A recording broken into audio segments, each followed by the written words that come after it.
projeção perspectiva, tá? Estou usando aquela mesma implementação, só que agora vou modificar só um pouquinho a posição da câmera, tá? Ela estava lá em 1, apontando para 0, 0, 0, isso aqui é o para cima, agora eu posicionei ela um pouquinho mais longe, tá? Se vocês observarem, a distância da câmera, agora ela importa, né? Quanto mais longe a câmera, menor o objeto. Quanto mais perto a câmera, maior o objeto. Eu coloquei ela um pouquinho mais distante, tá? Em 2, 2, 2, tá bom? É o mesmo cubo que a gente está desenhando. Aqui também eu fiz umas pequenas modificações, só porque agora eu estou usando como janela de recorte, a janela de recorte está indo de -1 a 1, -1 a 1, tá? E o plano mais próximo 1, plano mais distante 4, tá?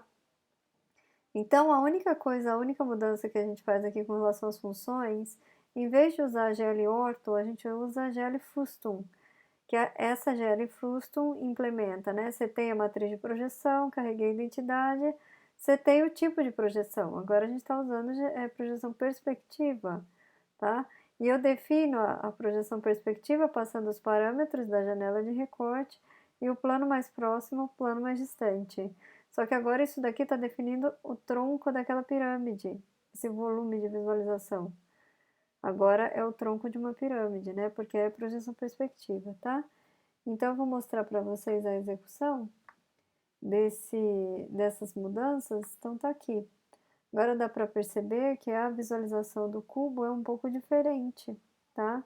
Eu estou enxergando esse cubo com projeção perspectiva, tá? Depois vocês vão poder olhar, né? Que se a gente passar, se a gente projetar todas essas retas aqui, elas vão se encontrar no que a gente chama de ponto de fuga, tá? Então tem alguns pontos de fuga nessa visualização aqui, tá?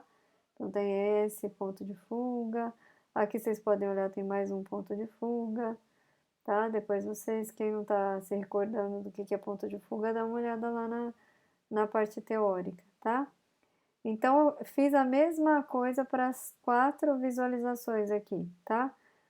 Fiz a projeção perspectiva para as 4. No caso do zoom, agora a gente poderia mexer com a câmera, se aproximar e afastar a câmera para conseguir zoom in e zoom out, tá? Depois é um exercício que eu vou pedir para vocês fazerem, tá?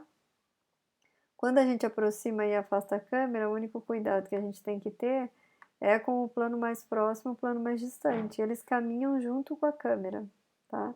Então, dependendo do que você fizer, o seu objeto deixa de ser visto, porque ele deixa de estar dentro do volume de visualização, tá bom? Depois a gente vai brincar com isso daí. Eu só vou mostrar para vocês agora, eu vou mudar um pouquinho os parâmetros da câmera aqui, tá? Eu vou deixar ela em 2 em X, só que ela vai estar em 1 em Y e 1 em Z, tá? Então eu vou enxergar melhor a face que está em X, tá? A face que está em X é a face verde, tá? Então eu vou rodar aqui só para vocês verem. Em todos os casos lá, então agora a gente está enxergando mais, né? Estou enxergando melhor a face verde aqui, que é a face que está na parte positiva do eixo X, tá? Se eu fosse lá para a parte negativa do eixo X, o que aconteceria? Eu estou enxergando o outro lado do meu cubo. Estou enxergando a face branca, né? Onde que está a face branca? A face branca está na parte negativa do eixo X. Por isso é isso que eu estou enxergando agora, tá? A minha câmera agora está enxergando lá a parte de trás do cubo, tá? E assim a gente poderia brincar com todas as coordenadas aqui, tá? Vou enxergar a parte de trás, né? De baixo do cubo, tá? Então, tem uma outra visualização, tá? Estou enxergando a parte de trás e a parte de baixo, tá? Então, tudo isso, todas essas mudanças aconteceram simplesmente mudando a câmera de posição, tá bem? Então, aí vocês podem dar uma brincada com esse código, eu vou colocar ele lá no Classroom para vocês, tá? Então, nesse caso, então, projeção perspectiva, usando a função GL Frustum, tá? Agora eu vou mostrar para vocês como usar a GL Perspective, tá?